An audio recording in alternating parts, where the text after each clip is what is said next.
ये कहानी है। दोपहर का समय था। सूरज सिर पर तेज आग की तरह चमक रहा था। गांव की गलियां लगभग खाली थीं। कहीं कहीं गाय पेड़ के नीचे बैठी जुगाली कर रही थीं। हवा गर्म थी, लेकिन पेड़ों की छांव में हल्की राहत थी। गांव के चौपाल के पास एक बड़ा नीम का पेड़ था। उसी के नीचे चारपाई बिछी हुई थी। कुछ लोग बैठे थे, कुछ आधे लेटे हुए, और वहीं चल रही थी देसी अंदाज में हंसी मजाक भरी बातें। अरे भैया, ये गर्मी तो जान ही ले लेगी एक दिन। सुबह से कुछ काम करने का मन ही नहीं किया। बस यही सोच रहा हूँ कोई ठंडी लस्सी दी जाए और मैं यहीं पड़ा पड़ा पीता रहूं। अरे तुमसे काम कब होता है? गर्मी हो या सर्दी बहाना तो तैयार रहता है। कल कह रहे थे कमर दर्द है, आज गर्मी लग रही है। असल में तुमको आराम ही पसंद है। अरे भैया, काम तो हम भी कर लेते हैं, लेकिन जिंदगी सिर्फ काम के लिए थोड़ी होती है। थोड़ा आराम, थोड़ा मजा, तभी तो जिंदगी का मजा आता है। अरे तुम दोनों की लड़ाई कभी खत्म नहीं होगी। एक काम से भागता है, दूसरा उसे पकड़ता है। गांव में यही तमाशा चलता रहता है और हम लोग मजा लेते रहते हैं। सभी लोग जोर से हंसने लगते हैं। चौपाल पर ठहाके गूंज उठते हैं। अरे भैया, हंसी मजाक अपनी जगह है, लेकिन सुना तुम लोगों ने पास वाले गांव में क्या हुआ? रात को बाढ़ आई, सब कुछ बह गया। हाँ, मैंने भी सुना। लोगों को संभलने का मौका तक नहीं मिला। घर, अनाज, सामान सब पानी में चला गया। कितनी मेहनत लगती है ये सब बनाने में, और एक पल में सब खत्म। सही कह रहे हो। कल तक जो लोग हंसते बोलते थे, आज उनके पास कुछ भी नहीं बचा। न सिर पर छत, न खाने को कुछ। भगवान ऐसा दिन किसी को ना दिखाए। कुछ पल के लिए हंसी मजाक थम जाता है। माहौल थोड़ा भारी हो जाता है। तभी दूर रास्ते पर एक आदमी आता दिखता है। कपड़े धूल से भरे हुए, कदम धीरे धीरे बढ़ रहे थे। चेहरे पर थकान साफ झलक रही थी। वो चौपाल के पास आकर रुकता है, जैसे अब उससे एक कदम भी आगे नहीं चला जा रहा। ओ जी, जरा मेरी बात सुन लीजिए। मैं बहुत दूर से काम की तलाश में आया हूं। अगर कहीं थोड़ा बहुत काम मिल जाए तो मेरा गुजारा हो जाएगा। अरे भैया, तुम्हारी हालत देखकर लग रहा है बहुत परेशान हूं। कहीं तुम भी उसी बाढ़ वाले इलाके से तो नहीं आए? वहां तो सब कुछ खत्म हो गया है। लोग इधर उधर भटक रहे हैं। हाँ जी, वहीं से आया हूं। रात भर में सब कुछ चला गया, घर भी, सामान भी। अब बस काम ढूंढ रहा हूं। देखो भैया, हमें तुम्हारी हालत का दुख है, लेकिन गांव छोटा है, यहाँ काम भी ज्यादा नहीं है। फिर भी तुम कोशिश करते रहो।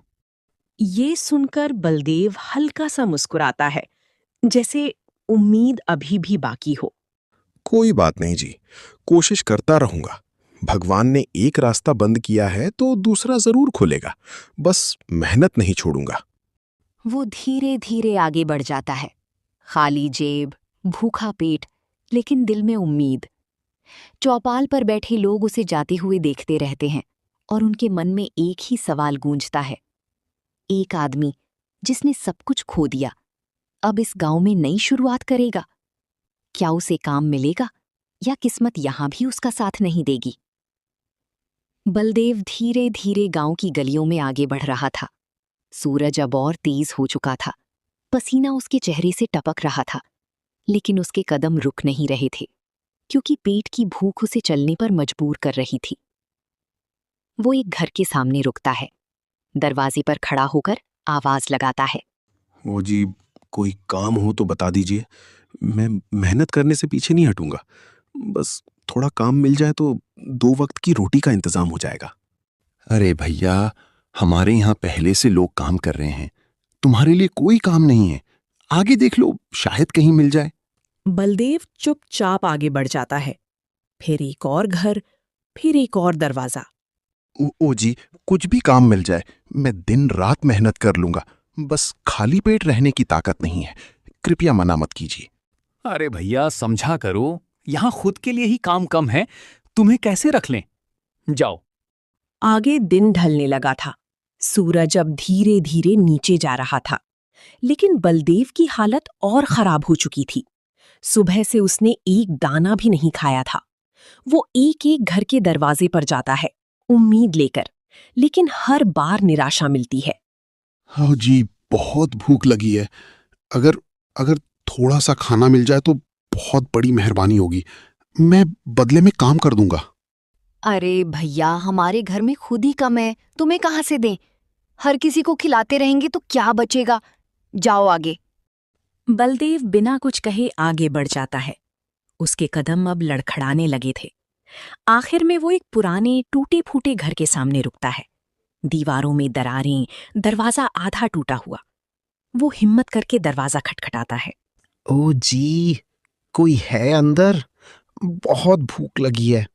अगर थोड़ा सा खाना मिल जाए तो भगवान आपका भला करेगा। अंदर से धीमी सी आवाज आती है, बेटा, मैं खुद बीमार हूं, चल भी नहीं पाती ठीक से। घर में जो है तुम खुद बना लो। बलदेव अंदर जाता है। एक कोने में एक बूढ़ी औरत लेटी हुई थी। पास में थोड़ा आटा और कुछ आलू रखे थे। माँ जी, आपकी तबीयत तो बहुत खराब लग रही है। आपने कुछ खाया भी है या नहीं? ऐसे कैसे चल पाएगा? मैं कुछ बना देता हूँ। बेटा, 2 दिन से कुछ ठीक से खाया नहीं, हाथ पैर जवाब दे रहे हैं। जो बनाना हो बना लो, अगर मुझे भी थोड़ा खिला दो तो अच्छा लगेगा। बलदेव तुरंत काम में लग जाता है। आटा गूंथता है, आलू उबालता है, मसाले मिलाता है। कुछ ही देर में तवे पर पराठा सिकने लगता है। घी की खुशबू पूरे कमरे में फैल जाती है। माँ जी, आज कुछ अच्छा खा लीजिए। आप भी बहुत कमजोर हो गई हैं। ये गरम गरम पराठा है, दिल से बनाया है। बूढ़ी औरत पहला निवाला खाती है और उसकी आंखें चमक उठती हैं। बेटा, ये तो बहुत स्वादिष्ट है। इतने सालों में ऐसा पराठा नहीं खाया। तुम्हारे हाथ में जादू है। ये हुनर यूं ही मत जाने देना। बलदेव भी पराठा खाता है और कई दिनों बाद उसका पेट भरता है। खाने के बाद बूढ़ी औरत अपने तकिए के नीचे से कुछ पैसे निकालती है। माँ जी, ये क्या कर रही हैं? मैंने तो बस इंसानियत के नाते बनाया, मैं पैसे नहीं ले सकता।